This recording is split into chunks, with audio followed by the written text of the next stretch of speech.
আমন্ত্রণ ব্যবসা বাণিজ্য আর অর্থনীতির সবশেষ খবর নিয়ে নিউজ 24 এর নিয়মিত আয়োজন পূবালী ব্যাংক পিএলসি বিজনেস এক্সপ্রেসে সাথে আছে আমি মাহমুদা মনি। এতক্ষণ শুনছিলেন সংবাদ শিরোনাম, এবার বিস্তারিত। সাবেক আইজিপি বেনজির আহমেদের বিরুদ্ধে মাঠ পর্যায়ে তদন্ত কাজ শেষ করেছে দুদক। 2 মাস নথিপত্র সংগ্রহ জিজ্ঞাসাবাদে মিলেছে বেনজিরের অঢেল সম্পদের প্রমাণ।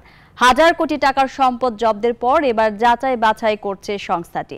শিগগিরই করা হবে মামলার সুপারিশ। এদিকে হাইকোর্টের বেঁধে দেয়া নির্ধারিত সময়ে বেনজিরের সম্পদের প্রতিবেদন দাখিল করা হবে বলে জানিয়েছেন দুদকের আইনজীবী। দুর্দান্ত প্রতাপশালী পুলিশের সাবেক আইজিপি বেনজির আহমেদ একদিকে গড়েছেন অঢেল সম্পদ, অন্যদিকে প্রতারণা জালিয়াতির মাধ্যমে পাসপোর্ট সহ নানা কুকীর্তির মাধ্যমে সৃষ্টি করেছে বিস্ময়। ইতিমধ্যে দুদক রাজধানীর গুলশানে 4টি ফ্ল্যাট সহ 12টি ফ্ল্যাট, 250 একর জমি, 33টি ব্যাংক অ্যাকাউন্ট, 25টি কোম্পানির শেয়ার সহ তার বিভিন্ন স্থাবর অস্থাবর সম্পদ জব্দ করেছে।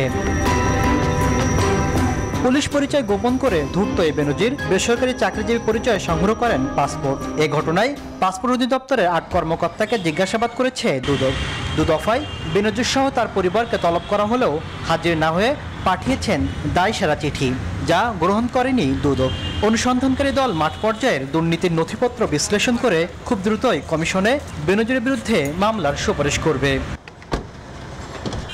এদিকে গেল এপ্রিলের শেষের দিকে বেনজিরের সম্পদ অনুসন্ধান করে 2 মাসের মধ্যে প্রতিবেদন দাখিল করতে দুদককে নির্দেশ দেয় হাইকোর্ট। আইনজীবী বলছেন, নির্ধারিত সময়ের মধ্যেই প্রতিবেদন দাখিল করবে দুদক। যে তথ্যপত্রগুলো আসছে, যে জব্দ তালিকা আসছে, আদালতের রায় আসছে, প্রত্যেকটা সম্পদ, অপরাধলব্ধ আয়, অপরাধলব্ধ সম্পত্তি দুদক খুঁচি দেখছে যে কোথায় কিভাবে এগুলো অর্জন করা হবে। কমিশন হাইকোর্টের আদেশটা রিসিভ করছে 5ই মে। তো আমরা আশা করি হয়তো বা আগামী মাসের মাঝামাঝি 7-10 দিনের মধ্যে আমরা দিয়ে দিতে পারবো।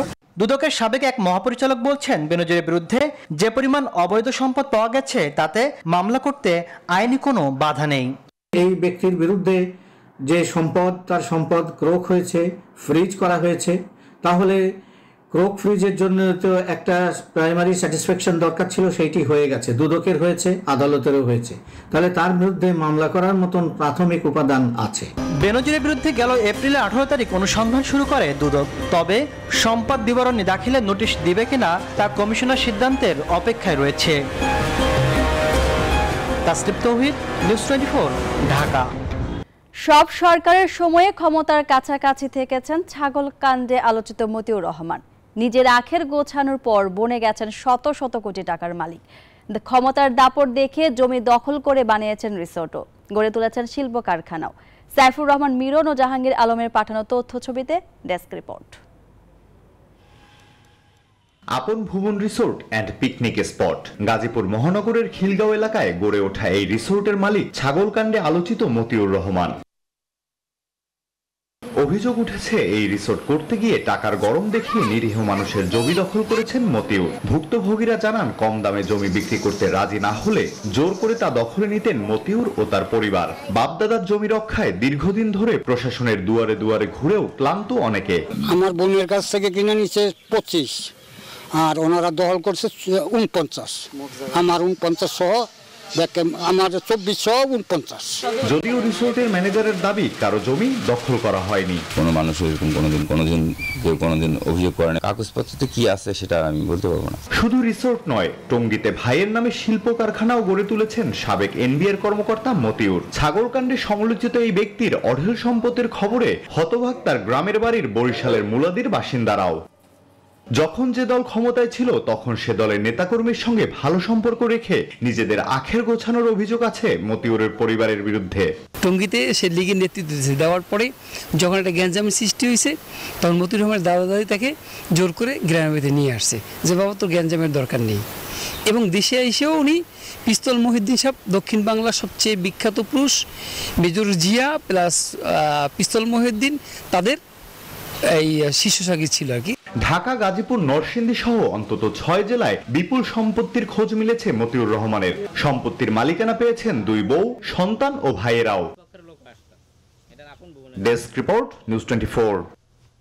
প্রস্তাবিত বাজেটে কৃষি খাতের বাজেট পর্যাপ্ত নয় বলে মনে করেন অর্থনীতি বিশ্লেষকরা। কৃষিকে লাভজনক খাতে পরিণত করা এবং এ খাতে ভর্তুকি দিয়ে কৃষক ও খাত সংশ্লিষ্টদের আগ্রহ বাড়ানোর দাবি জানিয়েছেন কৃষি অর্থনীতিবিদ ও ঢাকা স্কুল অব ইকোনমিক্সের পরিচালক ডক্টর জাহাঙ্গীর আলম। বুধবার ঢাকা স্কুল অব ইকোনমিক্স আয়োজনে অনুষ্ঠিত হয় প্রস্তাবিত বাজেটে কৃষি খাত শীর্ষক বাজেট পর্যালোচনা অনুষ্ঠান। সেখানে বক্তারা কৃষি কাজে আগ্রহ বাড়াতে ভর্তুকি ও প্রণোদনা বাড়ানোর কথা বলেন। এছাড়াও বাজেটে কৃষি খাতে বরাদ্দ আরও বাড়ানোর উপর জোর দেওয়া হয়। বাজেট পর্যালোচনায় উঠে আসে কৃষি কাজে ব্যবহৃত ডিজেলের উচ্চ মূল্য ও খাদ্যে মূল্যস্ফীতির কথা। বক্তারা বলেন, কৃষিকে বাঁচাতে সার ও ডিজেলে ভর্তুকি দিতে হবে। পাশাপাশি কৃষি যন্ত্রপাতি ক্রয়ে যেন কৃষকরা আগ্রহী হন সে লক্ষ্যেও ভর্তুকি ও প্রণোদনা অব্যাহত রাখার তাগিদ দেন আলোচকরা। এবার নয়া বাজেটে কৃষি ভর্তুকির পরিমাণ ধরা হয়েছে 17,261 কোটি টাকা, যা গত বছরের মূল বাজেট থেকে 272 কোটি টাকা কম। সংশোধিত বাজেট থেকে তা 8,338 কোটি টাকা কম। আন্তর্জাতিক বাজারে ডিজেলের দাম ও কৃষি যন্ত্রের দাম বৃদ্ধির কারণে উৎপাদন খরচ বাড়বে। সেক্ষেত্রে ভর্তুকি হ্রাস অনাকাঙ্ক্ষিত, তাতে বিঘ্নিত হবে কৃষির উৎপাদন, খাদ্য নিরাপত্তা ব্যাহত হবে। মেট্রো রেলে যুক্ত হবে ঢাকার পার্শ্ববর্তী 5 জেলা, যা রাজধানীর সঙ্গে তৈরি করবে নিরবিচ্ছিন্ন যোগাযোগ। সড়ক ও পরিবহন মহাসড়ক বিভাগ বলছে 2030 সাল নাগাদ ঢাকার ভেতরের 5টি রুটের কাজ শেষ করে শুরু হবে কর্মযোগ্য। যদিও এই উদ্যোগকে উচ্চাভিলাষী পরিকল্পনা বলছেন যোগাযোগ বিশেষজ্ঞরা। কমিউটার ট্রেন সচল না করে এমন উদ্যোগকে সমন্বয়হীনতা হিসেবে চিহ্নিত করেছেন তারা। হাসান ওয়ালির প্রতিবেদন। তীব্র যানজটে নাকাল রাজধানীর প্রবেশদ্বার আমিনবাজার আব্দুল্লাহপুর যাত্রাবাড়ি। প্রতিদিন লাখো মানুষ যানজট সহ্য করেই ব্যবহার করছেন এসব সড়ক। দেশের যোগাযোগ ব্যবস্থার উন্নয়নে এবার এই ভোগান্তি দূর করতে প্রকল্প হাতে নিয়েছে সরকার। ঢাকার পার্শ্ববর্তী নারায়ণগঞ্জ, মুন্সিগঞ্জ, মানিকগঞ্জ, নরসিংদী ও গাজীপুর এই 5 জেলা যুক্ত হবে মেট্রো রেলের মাধ্যমে। 2030 সাল নাগাদ 128 কিলোমিটারের মোট 6টি মেট্রো লাইন নির্মাণের পরিকল্পনা সরকারের, যেখানে থাকবে 51টি এলিভেটেড ও 53টি আন্ডারগ্রাউন্ড স্টেশন। সড়ক সচিব বলছেন 2030 সালের পর শুরু হবে 5 জেলাকে যুক্ত করার এই মেগা প্রকল্প। হেমেরপুর থেকে আপনার মানিকগঞ্জ এবং ভাটারা থেকে নরসিংদী, এটা হচ্ছে দীর্ঘমেয়াদী পরিকল্পনা। আগের 6টা এত টাকার মধ্যে হয়ে যায়। এরপর মেট্রো 5 যেটা সাউদার্ন আছে, এটা আপনার শুরু হচ্ছে গাবতলী থেকে, যেটা এখান থেকে দাসের কান্দি। এবার মেট্রো 4 এটা যাবে আপনার নারায়ণগঞ্জ পর্যন্ত, আর মেট্রো 2 এটা যাবে আমাদের মদনপুর পর্যন্ত। তবে এই প্রকল্পের সম্ভাব্যতা ও প্রয়োজনীয়তা নিয়ে প্রশ্ন তুলছেন অনেক যোগাযোগ বিশেষজ্ঞ। বলছেন, পার্শ্ববর্তী জেলাগুলোকে মেট্রো রেলের পরিবর্তে কমিউটার ট্রেন দিয়ে যুক্ত করাই যথার্থ। আমাদেরকে সমন্বিত পরিকল্পনা করতে হবে, কারণ মেট্রো যে আমাদের লাইনগুলি আছে এটা কিন্তু আমাদের কমলাপুরের সাথে যুক্ত হচ্ছে, বিমানবন্দরের সাথে যুক্ত হচ্ছে। মেট্রো দিয়ে অন্যান্য জেলার সাথে আন্তঃসংযোগ তৈরি না করে আমরা যদি মেট্রোর সাথে আমাদের ঢাকার মধ্যে যে আমাদের রেল স্টেশনগুলি আছে, জংশন পয়েন্ট যেগুলো আছে, সেখানে যদি যুক্ত করে বাকি পথটা যদি আমরা কমিউটার ট্রেন চালাতে পারি, সেটা কিন্তু টেকসই হবে। যদিও সমন্বয়হীনতার অভিযোগ মানতে নারাজ সড়ক বিভাগের এই কর্মকর্তা। কমিউটার ট্রেন দিয়ে সম্ভব না সকল যাত্রী পরিবহন করা, তো এটা বলার কোনো যৌক্তিকতা নেই যে কমিউটার থাকলে আবার মেট্রো কেন। সাম্প্রতিক এক জরিপ বলছে বছরে জিডিপির 2.5% ক্ষতি করছে যানজট। টাকার অঙ্কে যা প্রায় 87,000 কোটি। মেট্রো রেলের এক রুট চালুর পর থেকেই প্রায় 1.5% প্রবৃদ্ধি বেড়েছে। নাগরিকদের জীবনে নতুন গতি এনেছে বিরামহীন ছুটে চলা মেট্রো রেল, যা প্রতিদিনকার যানজটের দুশ্চিন্তা হটিয়ে স্বাচ্ছন্দ্য দিচ্ছে নগরবাসীকে। নির্ঝঞ্ঝাট এই যাত্রা আরও বিস্তৃত হোক, গোছানো হোক, প্রত্যাশা যাত্রীদের। Hasan Wali, news 24, Dhaka. Pubali bank PLC business এক্সপ্রেসের সময় হলো একটা বিরতি নেবার। ফিরছে আরো খবর নিয়ে, সঙ্গেই থাকুন। বিরতির পর আবারও স্বাগত জানাচ্ছি পূবালী ব্যাংক পিএলসি বিজনেস এক্সপ্রেসে। বর্তমানে দেশে সিন্ডিকেটের কোনো কার্যকারিতা নেই দাবি করে বাণিজ্য প্রতিমন্ত্রী আহসানুল ইসলাম টিটু বলেছেন, কেউ কারসাজি করে নিত্যপণ্যের দাম বাড়িয়ে বাজার অস্থিতিশীল করার চেষ্টা করলে কঠোর ব্যবস্থা নেওয়া হবে। বুধবার সচিবালয়ে Bangladesh secretariat reporters forum BSRF আয়োজিত সংলাপে কথা বলেন বাণিজ্য প্রতিমন্ত্রী। বাজারের সাপ্লাই চেনটা যেন স্থিতিশীল থাকে, কোনো ব্যক্তি বা গোষ্ঠীর হাতে যেন কোনোভাবে বাজারের নিয়ন্ত্রণ না চলে যায়। বাজারের স্বাভাবিক যে গতি, যেটাকে আমরা বলি প্রাইসিং মেকানিজম, যে ডিমান্ড এবং সাপ্লাইয়ের মাধ্যমেই জানি মূল্য নির্ধারণ হয়, তো সেই জিনিসটা আমরা সচেষ্ট থাকি সবসময়।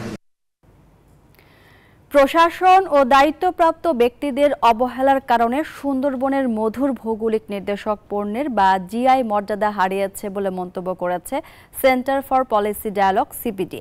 বুধবার ধানমন্ডিতে সিপিডির কার্যালয়ে সুন্দরবনের মধু এখন ভারতের ভৌগোলিক নির্দেশক পণ্য শীর্ষক সংবাদ সম্মেলনে সংস্থাটির ফেলো দেবপ্রিয় ভট্টাচার্য এ কথা বলেন। সংস্থাটি বলছে, সুন্দরবনের মধুর 2/3 বাংলাদেশের অংশ থেকে সংগৃহীত হয়। অন্যদিকে ভারত সুন্দরবন থেকে তুলনামূলক কম মধু সংগ্রহ করে থাকে।